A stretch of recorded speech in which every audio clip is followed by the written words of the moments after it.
आज मी बनवणार आहे एकादशी स्पेशल रताळ्याची खीर। सर्वात आधी आपण कुकरला रताळे लावू।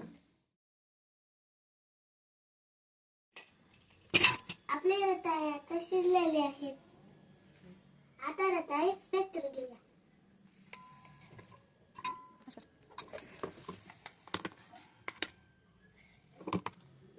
आपण ह्याच्यामध्ये टाकूया 1 वाटी दूध,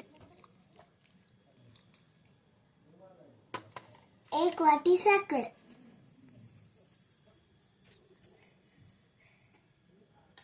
1 वाटी खिसलेलं खोबरं,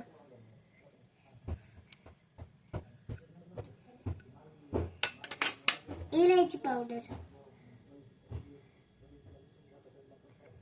आता आपण याला मिक्स करून घेऊया।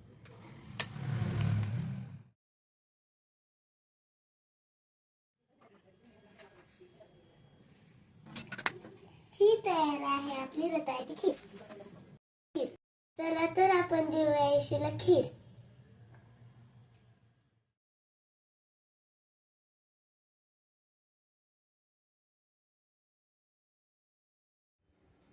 दीदी छान आहे, थँक्यू।